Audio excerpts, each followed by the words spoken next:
Les ménages ont recours au charbon de bois en remplacement du gaz à butane en cause d'une pénurie de ce gaz qui dure depuis quelques semaines en Côte d'Ivoire, ce qui fait l'affaire de vendeurs de charbon de bois qui voient leur stock partir comme de petits pains. Au Mali, alors que le dépouillement des bulletins de vote se poursuit, le président sortant, Ibrahim Boubacar Keïta, et son principal rival, Soumaïla Cissé, revendiquent à chacun la victoire. Madame, Monsieur, bonsoir. Plus de 2 semaines maintenant que le gaz butane est devenu une denrée rare sur toute l'étendue du territoire, une situation qui profite aux vendeurs de charbon de bois. Certains ont vu leur vente à tripler. Côté acheteur de charbon, la note est très salée. Le sac de charbon coûte 3 fois plus cher que la bouteille de gaz butane B6. Le constat avec Dangui Dangui. Grand marché de Marcory. Au nombre des commerces qui font recette ces jours-ci, la vente de charbon de bois. Julie ne se tourne pas les pouces depuis la survenue de la pénurie de gaz butane. 2 jours, mon client est venu beaucoup un peu. Tu ne veux pas que mon client va venir beaucoup. Le gaz est fini là-bas. 100 francs, 200, 300, 500. Nous, on veut nous payer. Donc, on ne peut pas faire cher. Et puis, fin va tuer les gens. C'est tous les jours qu'elle est prise d'assaut par les clientes. Elles sont nombreuses qui se bousculent devant son étalage pour s'arracher quelques grammes de charbon. De quoi faire la nourriture à la maison. Par jour, je peux payer 500 charbon. Il y a gaz, je paye charbon à côté. Alors, si je veux faire sauce graine, je peux payer charbon 300. Maintenant, il n'y a pas de gaz là. Vraiment, par jour, là, c'est trop. Il y a un problème de gaz à Marcory ici, donc on prend le charbon pour se débrouiller un peu à la maison. Le commerce de charbon de bois connaît une embellie, entretenue par le manque de gaz butane. Et ce sont les vendeurs qui se frottent les mains. Avant, il y avait gaz là. On vendait 5 sacs. Mais maintenant, il n'y a pas de gaz. On vend 10 sacs, 15 sacs par jour. Donc, ça nous arrange. On sait toujours normalement. Seulement que les clients sont venus encore plus. C'est le même prix. Au marché d'Anoumambo, dans la commune de Marcory, Abdoulaye fait également de bonnes affaires en cette période. Le bois de chauffe qu'il propose aux clients s'arrache également comme de petits pains. Voilà, ça va, ça marche souvent, ça pas trop ça. Si ça gaz la manqué ou comme ça, là, ça marche vraiment. Ce petit printemps cache mal les difficultés de l'activité, jalonnée par de nombreuses tracasseries. C'est bon là. Si on allait prendre là, le transport est cher. Et puis papier est cher. Permis là, c'est cher de passer. Le prix aussi, papier et charbon là, c'est ça, ils ont dit c'est trop. Ça fait ça, les gens de charbon aussi là maintenant, ils disent qu'ils ont augmenté le charbon. Papier là, vraiment il y a des fois c'est 600 000, il y a des fois on te laisse à 500 000. Maintenant, il n'y a pas de bois même. Bois là, ce qu'il y a laissé là, c'est IVA. IVA là, c'est pas bon. Pour l'heure, Julie et Abdoulaye préfèrent garder le sourire et profiter de la pénurie de gaz butane pour enflouer leur caisse. Petrosi a pris toutes les dispositions pour faire face à la demande. Le directeur général de Petrosi rassure la population sur l'approvisionnement des points de vente dans les jours à venir. Un nouveau butanier a ravitaillé tous les dépôts. Les prix des recharges de bouteilles de gaz butane agréées restent inchangés.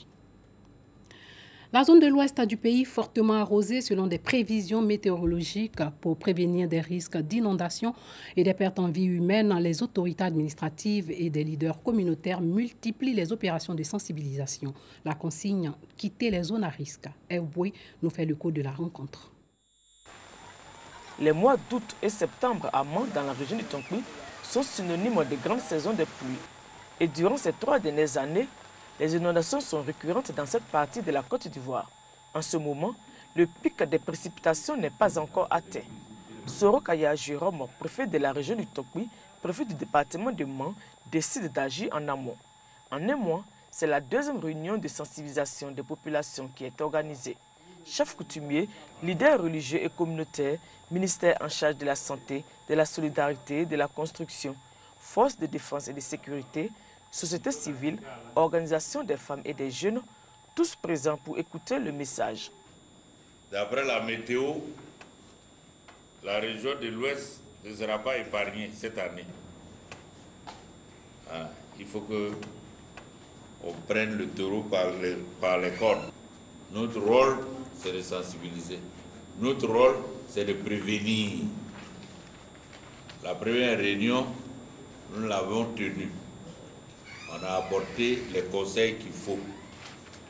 On a demandé aux populations qui sont dans les zones à risque de trouver un autre lieu pour préserver la vie de leur famille. Le plan Orsec au niveau local est donc mis en œuvre. Les leaders sensibilisent à leur tour leurs communautés respectives à travers des réunions éclatées. J'ai convoqué tous les présidents des quartiers, présidents d'associations, pour qu'elles viennent, pour qu'elles soient sensibilisées et à leur tour, elles vont entretenir leurs membres dans des quartiers. Parce que quand il pleut, nos mamans versent les ordures dans les caniveaux. On laisse les enfants jouer dans les flaques d'eau. Quand il pleut, c'est pas normal. Veillons sur nos enfants, femmes de main, hommes de main, quittons les zones à risque pour aller nous installer chez nos amis en attendant que la pluie cesse. Il faut effectivement quitter les zones à risque avant que le pire ne se produise. À Mans sont concernés les quartiers et secteurs suivants.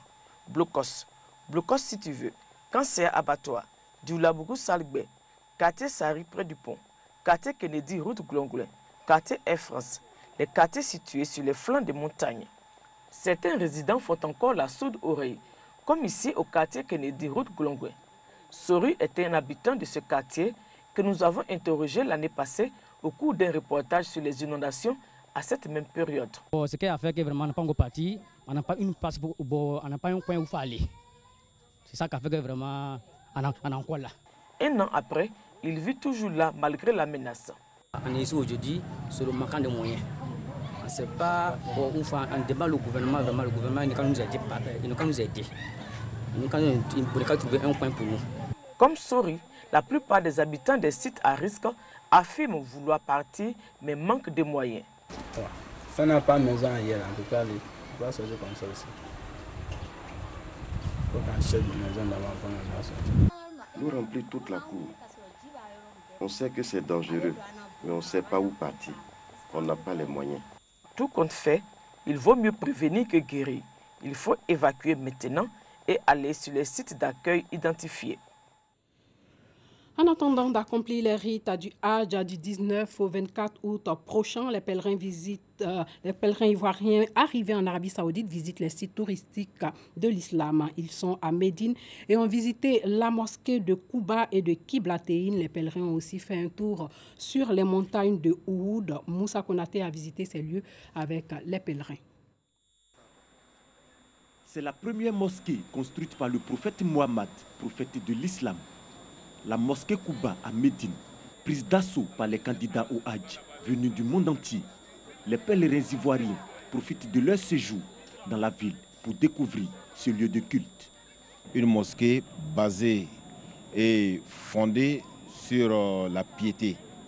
Donc le prophète sallallahu alayhi wa sallam avait l'habitude chaque samedi de faire ses ablutions chez lui à la maison. Soit il vient sur une monture ou bien il vient à pied pour venir visiter cette mosquée, venir faire 2 rakats. C'est la première mosquée qui a été construite par le prophète lui-même, Salah Salim. C'est une grâce. Je remercie Allah Subhanahu wa Ta'ala qui nous a donné l'occasion d'effectuer ce voyage, de pouvoir réaliser les 2 rakats. La mosquée Kiblatéine, appelée la mosquée des 2 directions, attire également l'attention des pèlerins ivoiriens. Quand les compagnons ont fini la prière avec le prophète sallam, ils sont venus trouver les autres compagnons ici qui se dirigeaient vers l'ancienne direction. Donc, à séance tenante, ils leur ont donné, comme on appelle, l'information. Et eux aussi, ils avaient fait 2 rakats. Donc, dans la prière, au lieu de rompre la prière, non, ils sont dirigés automatiquement vers la nouvelle direction. Toujours dans la ville de Médine, les pèlerins ivoiriens se rendaient dans un autre lieu, les montagnes de Ouhoud, un lieu symbolique dans l'histoire de la religion musulmane.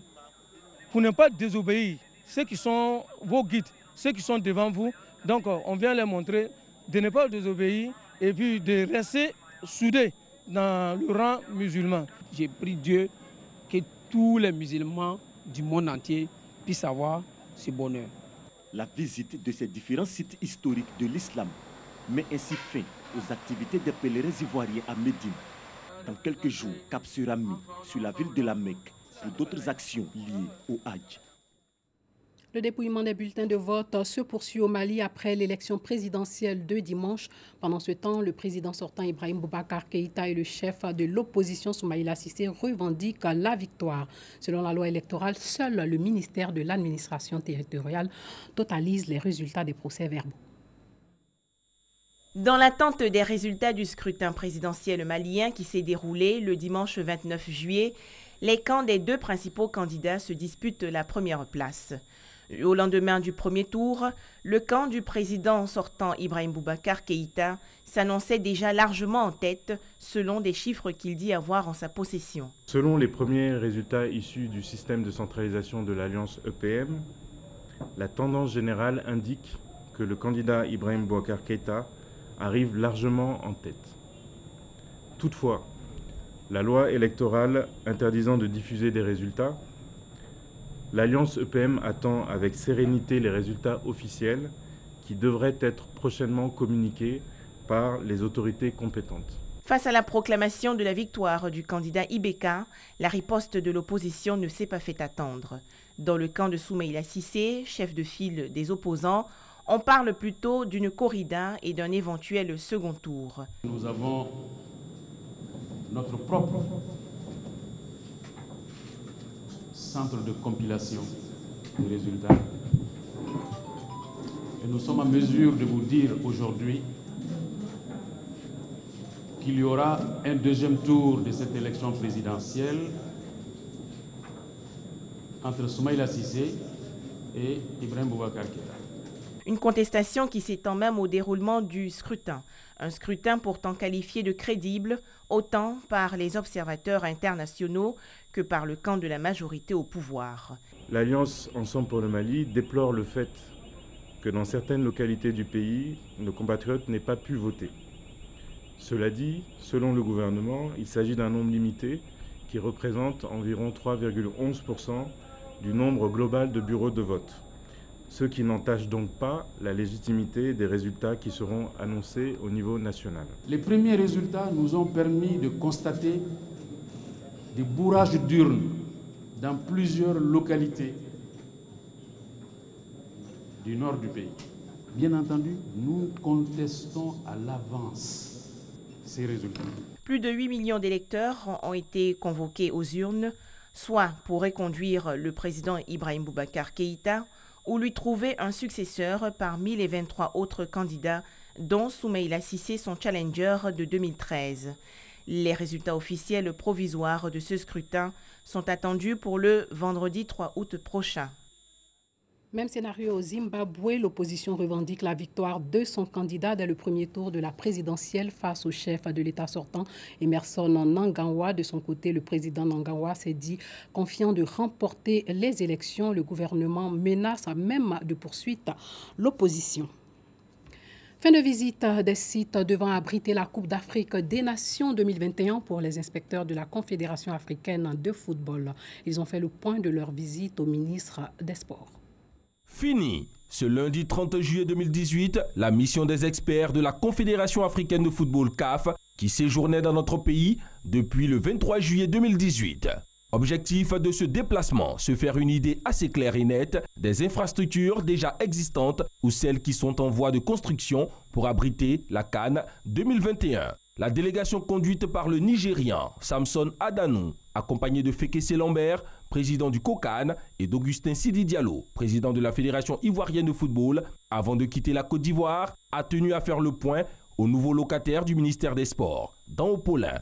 Rassurant ses hôtes, le ministre n'a pas manqué d'exprimer sa joie quant à la première visite d'inspection des experts de la CAF. Cette inspection est la première, elle est globalement positive et nous attendons les recommandations pertinentes de la mission qui est venue en Côte d'Ivoire, qui nous permettra de mettre en œuvre un chronogramme d'action pour que la Côte d'Ivoire soit prête sur le plan des infrastructures et que l'engagement pris par le président de la République, le chef de l'État, de faire de cette compétition une grande compétition africaine, marquant le retour de la Côte d'Ivoire dans le giron des nations sportives et organisatrices de grands événements, soit une réussite totale. Donc nous sommes très heureux de cette visite, première visite d'inspection, qui nous permettra d'avoir un chronogramme d'action et qui permettra au COCAN de décliner sa matrice d'action sous la supervision, bien sûr, du ministère, de la FIF et de tous les acteurs du monde du sport pour que la CAN 2021 soit un succès. La prochaine étape d'évaluation se fera dans moins d'1 an. C'est tout pour ce soir. Portez-vous bien.